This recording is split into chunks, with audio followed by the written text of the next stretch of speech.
Buenas, mi nombre es Luis Alonso Aguilar Pizar, soy máster en comunicación organizacional y periodista de profesión. Y hoy vamos a hablar sobre lo que es STEAM. STEAM, bueno, comenzó como STEM en los años 1990 eh, y básicamente significa Science, Technology, Engineering, Mathematics, o lo que es la ciencia, la tecnología, la ingeniería y las matemáticas. Básicamente lo que se decía es que había que tratar de trabajar de una manera interdisciplinaria porque las personas estaban casi que aburriendo un poco de lo que era la educación y no encontraban una forma en la cual se pudiera mejorar ese tipo de educación. Entonces se busca esta metodología. Es más que todo una metodología educativa que se da por medio de la Fundación para la Ciencia en Estados Unidos. Posteriormente, se llega a lo que es STEAM, por medio de Georgette Jackman, quien dice que STEM no es solamente ese trabajo interdisciplinario, sino que tiene que estar conformado también por lo que es el trabajo colaborativo, la forma de hacer las cosas y el desarrollo de proyectos. Que esto ya nos lleva, por ejemplo, a pensar en un trabajo más colaborativo, en que tenemos que tener inteligencia emocional al momento de realizar los distintos proyectos, que vamos a tener que trabajar de manera colaborativa o en equipo con otras personas, que hay que tener distintos puntos de liderazgo, entre muchos otros aspectos. Bueno, ¿cuál es el papel del profesor en este tipo de esquema, tanto en el STEM o en el STEAM? Bueno, el profesorado es un acompañante en el aprendizaje. Por lo tanto, cada alumno forma parte del todo, individualmente y en conjunto. Bueno, ¿qué quiere decir esto? Que hay que pensar cómo está ese alumno o alumna que tenemos. ¿Cuál es su papel? Por ejemplo, ¿cómo es su relación con las demás personas? ¿Cómo está su entorno? Sabemos que, por ejemplo, nosotros podemos manejar más que todo un 10% del entorno en el cual estamos. Entonces, en muchos momentos tenemos que pensar si realmente podemos ayudar a esa persona, si tenemos esa oportunidad de guiarla, ya que nosotros somos instrumentos de lo que es este aprendizaje. Y la idea de una universidad o de un colegio o de otros campos es impactar, ya sea a la sociedad, a la comunidad, al país, y en los distintos ámbitos en los cuales nos movemos, o en la parte regional o global, porque incluso ahora podemos pensar en un mundo globalizado. No es solamente el área local en la cual estamos, sino que ahora tenemos que pensar en un mundo que es holista. Ya no es solamente algo fragmentario, sino que todo depende del todo. Todo es interdisciplinario. En la educación, debemos dirigirnos hacia un pleno desarrollo personal y social. Debemos saber que cada individuo es distinto. Cada individuo va a tener necesidades distintas, por lo cual nosotros debemos acoplarnos a cada individuo y a cada estudiante que tengamos en nuestras aulas. Por lo tanto, hay que entender que el individuo es único, distinto e inigualable, e incluso irrepetible, porque no podemos tener una copia de otra persona. Igualmente, cada uno tiene que tener igualdad de oportunidades, ya sea hombre o mujer, eh, o niños u otros, tienen que tener las mismas oportunidades e igualdades. Igualmente, tenemos que tener oportunidades de apertura, tenemos que tener oportunidades, por ejemplo, con las redes, con la internet, entre muchos otros, porque si no vamos a tener una brecha de pobreza. Y esa brecha de pobreza hay que eliminarla, hay que disminuirla. Más que todo, si lo que queremos es que haya realmente una igualdad de las personas. También tenemos que tratar de estructurarnos bien en nuestras empresas. Tenemos que tratar de tener esa potencialidad que en muchos momentos no tenemos. Y pensar cómo podemos mejorar como sociedad, ¿Cómo podemos mejorar nuestros horizontes? ¿Cómo podemos mejorar en nuestras universidades, en nuestra sociedad, en nuestros entornos, con nuestros amigos, con nuestros colegas? ¿Cómo podemos impactar de una manera positiva? Eh, o, como lo podemos ver con Abraham Maslow, ¿cómo dejar huella en el mundo en el cual estamos? También tenemos que entender que cada uno de nosotros, igual que los estudiantes, igual que, que cualquier profesional, son proyectos educativos inacabados. Bueno, ¿por qué inacabados? Porque siempre vamos a estar en constante aprendizaje. Nunca podemos estar parados o pensando de que no podemos seguir estudiando porque no hay oportunidades. Claro que hay oportunidades, claro que podemos abrir puertas. De nosotros somos los que nos ponemos el techo y nosotros somos los que realmente sabemos cuáles sueños queremos tener y con cuáles queremos lograr. Entonces en eso es en lo que nos tenemos que abocar.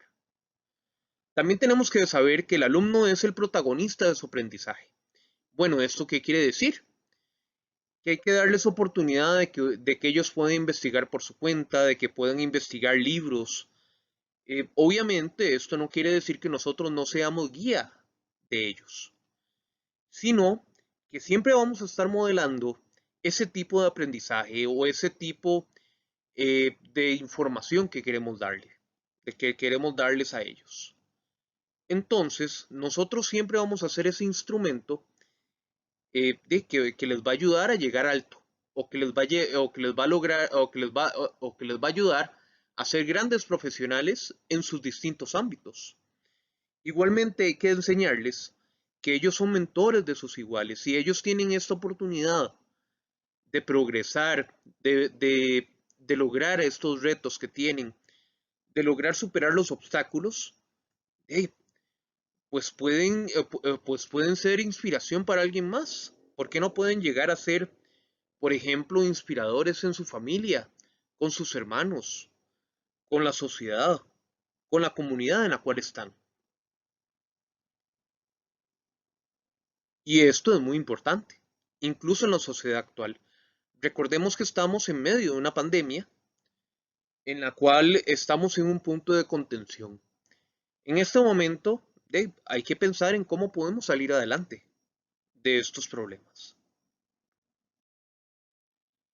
En la educación también hay que dar valor a las fortalezas que posee el alumnado y saber que tenemos grandes plataformas de tecnología, enseñarles que se puede buscar información en Internet, que tienen que buscar fuentes verídicas, eso sí, que en muchos momentos la información puede ser que sea falsa o que no sea lo que están buscando, pero que el Internet puede encontrar muchísimos aspectos. Incluso hay distintas plataformas para comunicarse. Tenemos distintos lugares en los cuales podemos buscar información y no hay que dejar a la tecnología de lado. Igualmente tenemos plataformas como YouTube, tenemos plataformas como SoundCloud para subir audios. Podemos realizar un blog por medio de blogspot.com o WordPress u otras páginas web. Igualmente, a ese mundo es al que nos estamos dirigiendo con lo que es la cuarta revolución industrial. Entonces, ¿cómo nos vamos a negar también a la tecnología si es algo que tenemos a la mano? Entonces, por ejemplo, en lo que sería una sociedad, de ahí habría que mejorar, digamos que las redes sociales, habría que tratar de mejorar las redes que tienen que se necesitan en los países, tratar de que los países sean más inteligentes al momento de realizar estas infraestructuras. ¿Qué significa STEAM entonces? Es, como les decía anteriormente, distintas materias que vienen interdisciplinarias. Básicamente, que una persona debería de conocer sobre los distintos ámbitos y poderse adaptar fácilmente a cualquier lugar de trabajo.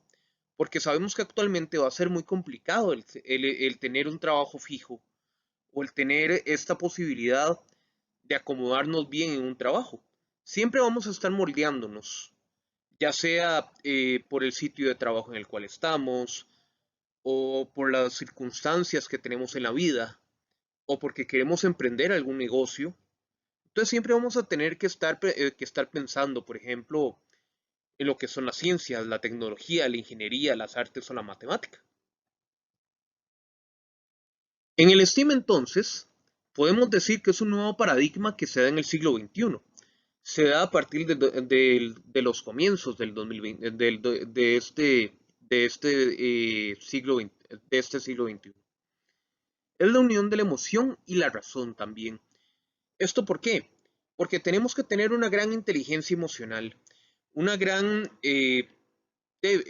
una gran capacidad de frustración, saber que no siempre vamos a lograr estos retos que tenemos o que vamos a resolver todos los problemas, sino que a veces vamos a tener incluso errores u otros que son razón de aprendizaje. No es que un error va a limitar nuestras metas o lo que estamos tratando de lograr, sino que es parte de este aprendizaje.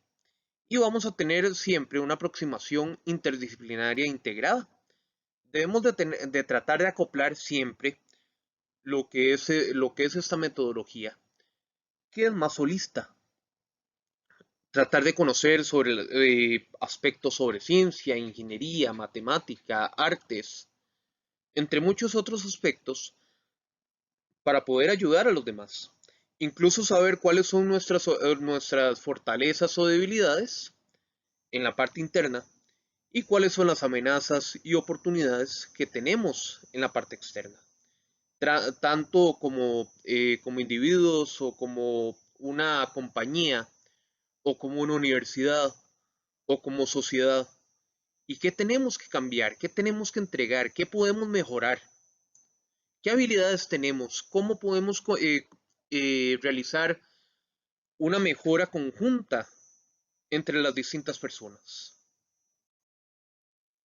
Entonces el STEAM trae lo que son criterios de excelencia metodológica, porque lo que busca es una enseñanza formativa y no sumativa, por medio de rúbricas, por medio de otro tipo de aprendizaje en el cual no solamente sea una evaluación de si, por ejemplo, si sacó, digamos que 70 ya pasó, o si llegó a 100 sacó un máximo. No, eso no se trata de esto. Se trata de formar al estudiante, de de hacer que sea un estudiante crítico, que tenga un pensamiento crítico, que sepa reflexionar, que sepa trabajar en equipo, que tenga esa conciencia de resolución de conflictos, que tenga grandes fortalezas, que sepa cómo sacar oportunidades de las crisis, como las que tenemos ahora, que sepa buscar esa contención, como la estamos buscando con las vacunas, que tenga esa innovación, desarrollo y que sepa cómo acoplarse a la tecnología, porque ahora ocupamos de esa gran habilidad de aprendizaje, ese learnability que en muchos momentos ocupamos y en muchos momentos necesitamos ser nómadas del aprendizaje, tratar de conocer sobre distintos temas, tratar de acoplarnos a los nuevos entornos y abrir espacios de investigación y de innovación educativa en los cuales podamos mejorar como personas, como individuos, como sociedad, como empresas, como industrias y seguir adelante. Algunas competencias claves de STEAM. Bueno, el pensamiento crítico, que es básicamente pensar, ¿es cierto lo que me está dando la sociedad? ¿Hay cosas que debo cambiar? ¿Qué pienso yo como persona realmente? ¿Estoy siendo muy consumista? ¿Estoy yéndome a otro camino que a lo mejor no quiero seguir? Tengo que revisar esa creatividad, cómo puedo impulsar esa imaginación que tengo, cómo puedo eh, realmente generar nuevas ideas que sean aplicables al mundo actual. no solamente innovar, que innovar es buscar agregar algún modelo que ya se haya utilizado en otros países o en otros sistemas al que tenemos.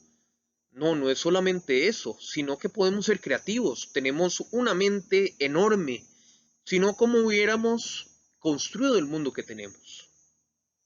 Entonces, si tenemos este mundo que hemos generado a partir de distintas generaciones, ¿cómo no podemos realizar en nosotros mismos esa creatividad? Claro que la tenemos. Ya sea que seamos médicos, ya sea que seamos periodistas, administradores, diseñadores gráficos u otros. Tenemos esa gran creatividad y tenemos que tener iniciativa. Bueno, ¿iniciativa de qué? De querer mejorar en nuestra empresa, de tener esa automotivación, de levantarnos día con día, de saber que estamos respirando, de tener ese pensamiento crítico, de tener esa inteligencia emocional que en muchos momentos digamos que nos cuesta manejarla, ya por frustraciones o por otros problemas que podamos tener, pero siempre hay que tratar de manejarla bien y ser proactivos, tener esas ganas de emprendimiento, esas ganas de luchar, esas ganas de seguir adelante. Incluso saber que tenemos ese potencial de liderazgo como personas, que podemos innovar, que podemos generar grandes cambios. También tenemos la resolución de problemas. En muchos momentos vamos a tener grandes problemas o grandes conflictos, pero lo importante es saber cómo los podemos manejar, cómo podemos resolver esos problemas por ejemplo, con la ciudadanía, cómo podemos resolver los problemas que tenemos con nuestros estudiantes, con nuestra sociedad,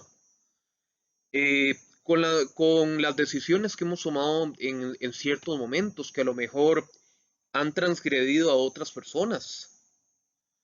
Tenemos que ver también la evaluación de los riesgos.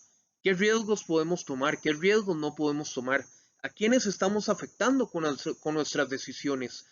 Recordemos que la idea es que un negocio o que al momento de realizar algo, bueno, tratemos de pensar en un ganar-ganar, que realmente no estemos siguiendo a otras personas con la decisión que estamos tomando.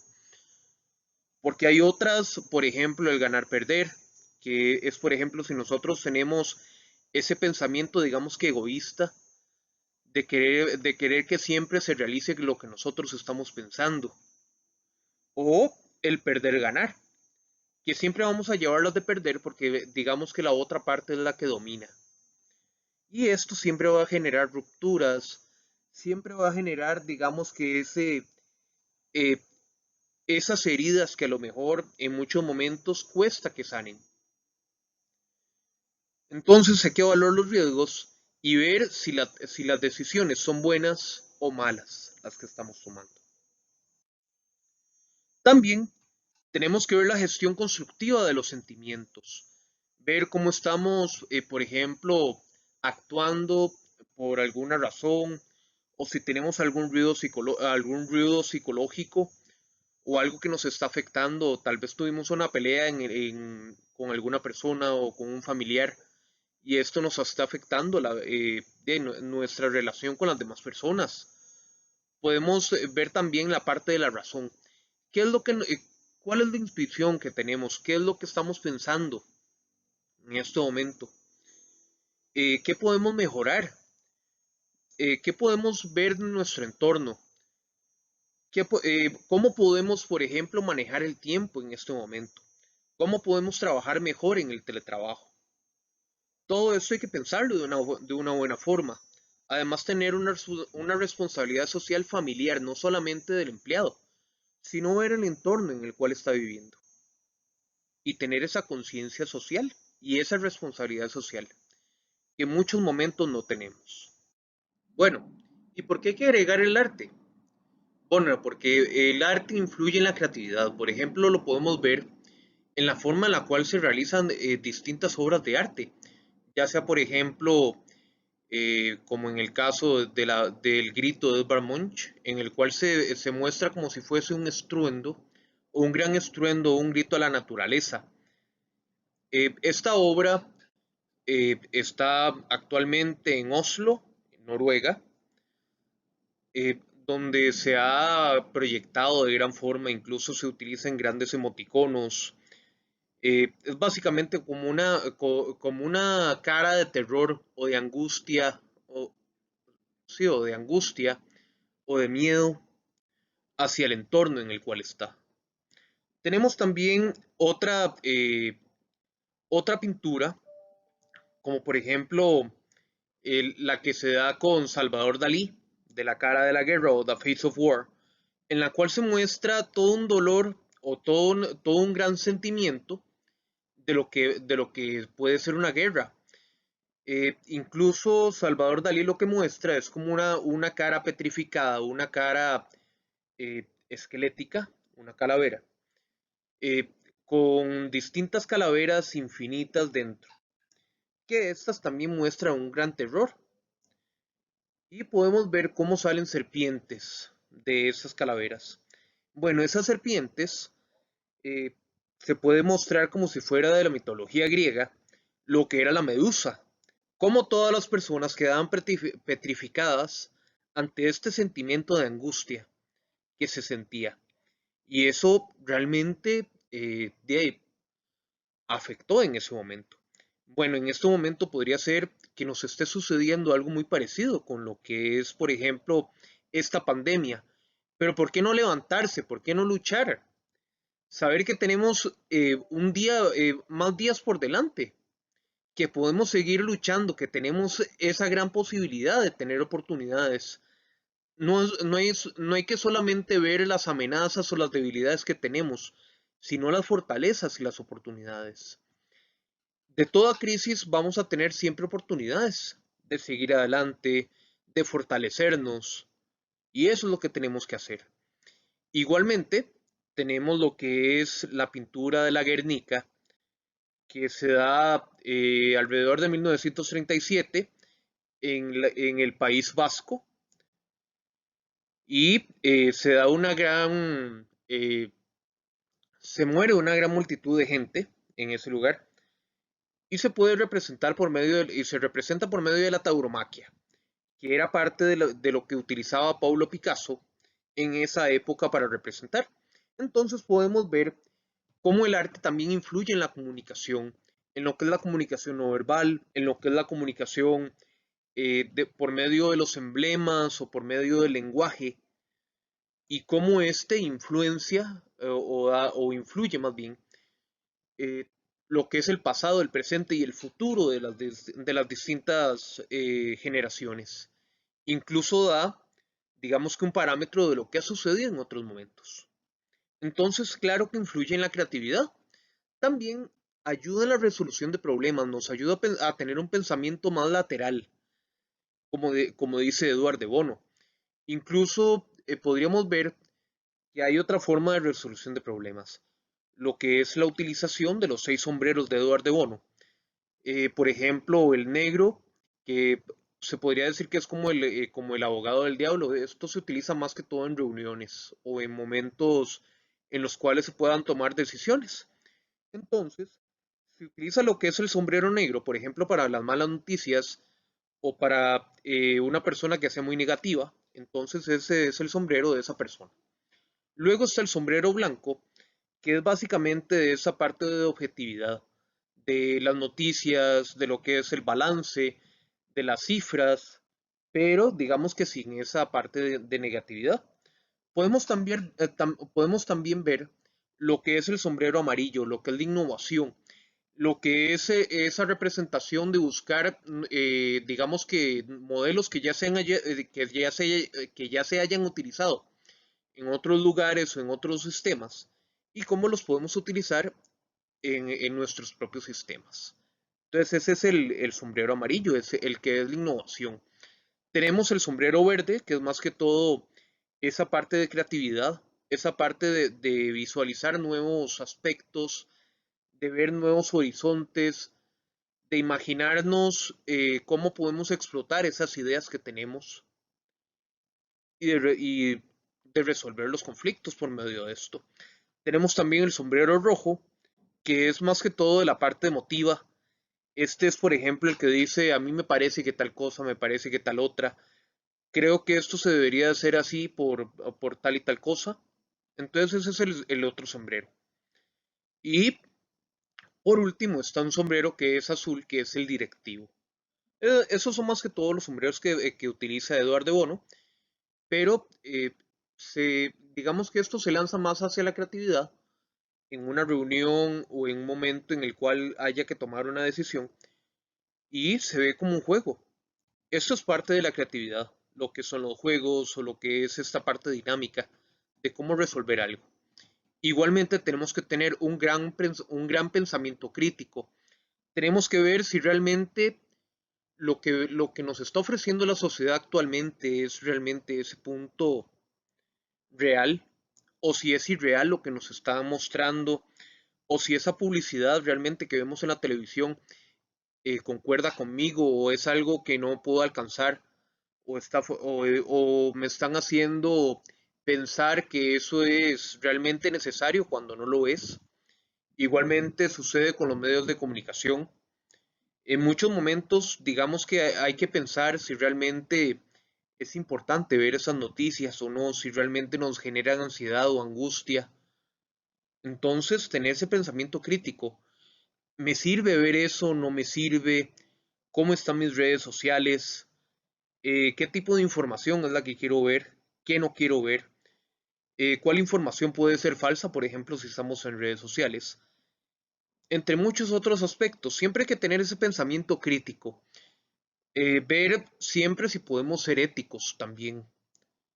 Siempre deberíamos de buscar esa parte de ser éticos, como profesionales, como ciudadanos, como sociedad, como gobernantes, entre otros.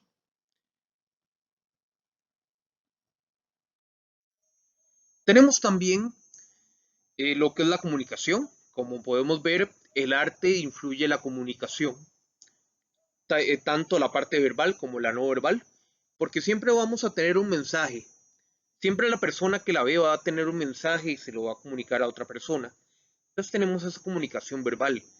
Tenemos la comunicación no verbal cuando se involucran tanto la parte de la sociedad, se involucra la comunicación no verbal, todo lo que es, por ejemplo, la parte kinésica, si queremos hablar de esa parte de la comunicación ya personal o humana, de los movimientos del cuerpo, de los gestos, de la mirada, entre otros. Podríamos hablar de lo que es la proxémica, que es más que todo el territorio en el cual se da la comunicación, que en muchos momentos no nos gusta que se rompa esa distancia.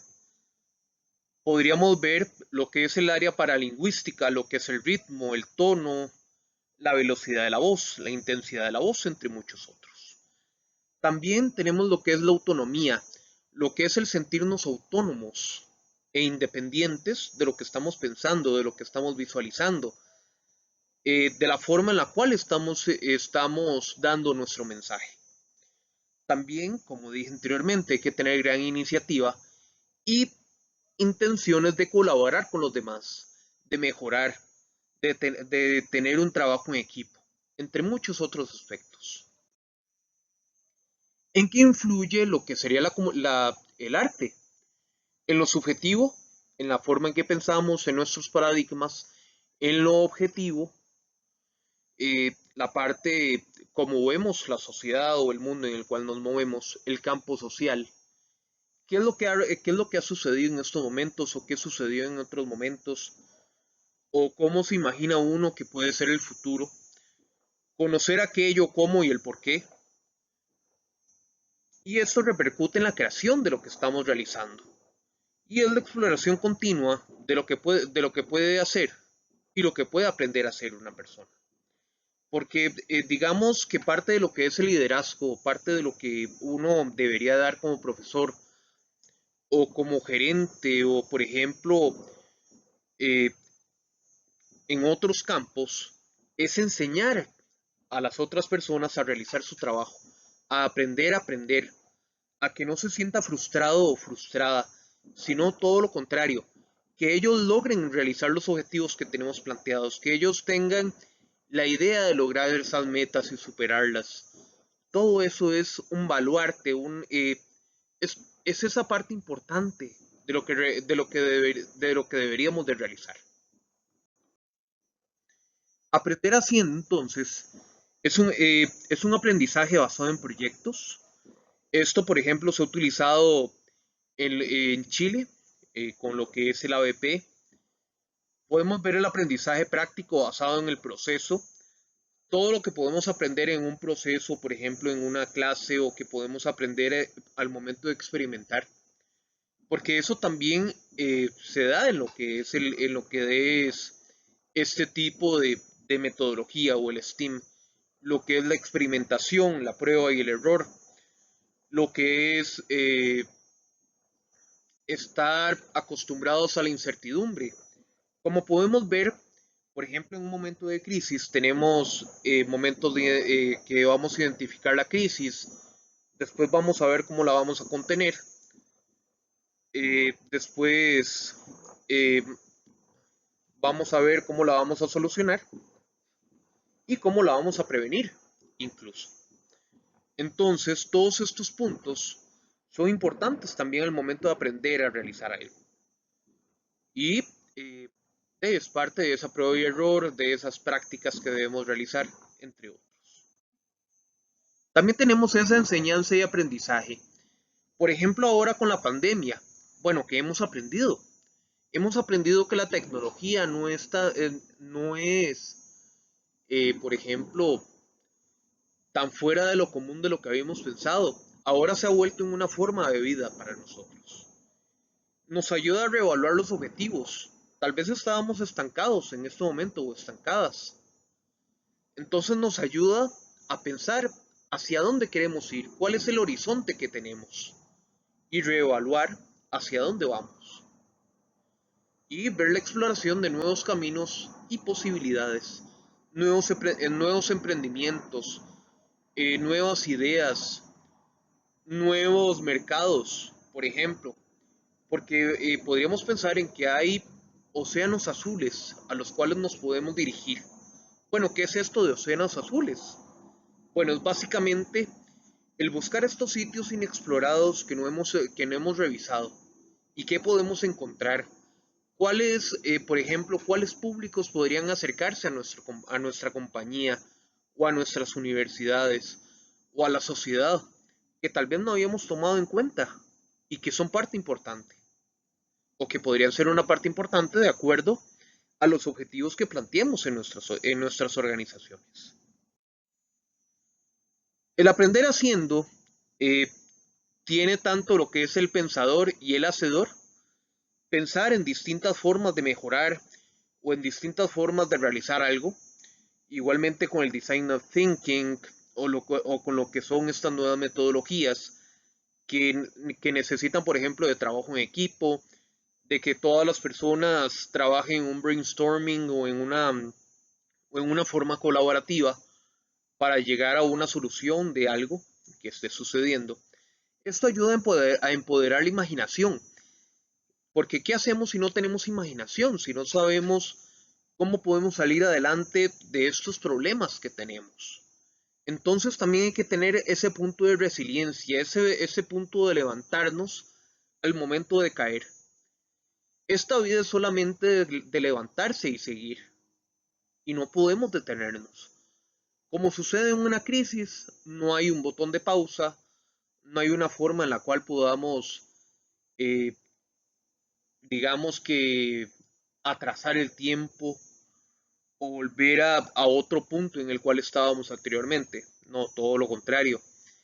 Ya ese punto que acabamos de pasar ya no volverá. Entonces hay que adaptarnos a las nuevas formas y a los nuevos puntos que tenemos. Igualmente tenemos que tener el deseo de aprender, de realizar nuevos retos, de tener nuevas historias y un gran interés. Ahora pasamos a realizarlo con otros. Bueno, ¿esto a qué se refiere? Es básicamente ese trabajo en equipo del cual estábamos hablando. Los jóvenes y las personas deben no solo ser consumidores de información, sino producir su información. Bueno, ¿a qué se refiere esto? Que en muchos momentos nosotros deberíamos de ser emprendedores, no solamente estar en una empresa. Deberíamos de ser emprendedores, de pensar cómo podemos mejorar, cómo podemos superar nuestros retos, cómo podemos tener esa automotivación, cómo podemos comenzar una nueva empresa, ya sea individualmente, ya sea personal, ya sea algo, por ejemplo, que queremos mejorar en nuestro interior. Por lo cual hay que tratar de escuchar, de tener esa empatía, de ponernos en los zapatos de los demás y de realizar lo que queremos realizar. No dejarlo sin realizar o, no, o sin visualizar esos puntos que queremos lograr. También esto quiere decir que tenemos que ser individuos interconectados en comunidades definidas por intereses y objetivos comunes. Debemos buscar a distintas personas que piensen o que tengan nuestros intereses o que nos ayuden a generar, digamos que estos logros que queremos lograr. Incluso pueden ser personas de otras disciplinas o de otras áreas. Podría ser un diseñador con un ingeniero o podría ser un administrador de empresas o de muchas otras disciplinas que puedan trabajar en conjunto y puedan lograr tal vez lo inalcanzable, tal vez en este momento no se ha encontrado algún punto o no se ha encontrado esa empresa que podrían generar en conjunto. También hay que tener esa idea de juego y aprendizaje, de saber que en muchos momentos vamos a tener grandes retos, pero no verlo, digamos que como un problema, un fastidio, o por ejemplo el momento de aprender. ¿Por qué no podemos verlo como un juego o como una forma de disciplina en la cual la podamos disfrutar, no verla como una obligación? E igualmente tener esa alianza entre científicos y artistas. Por ejemplo, un científico podría realizar, digamos, un invento, podría realizar un diseño ingenieril, digamos, y el artista podría diseñar la forma en la cual se puede distribuir o podría generar esa idea en la cual pueda diseñar eh, una forma estética en la cual se pueda ver bonito ese invento o esa idea.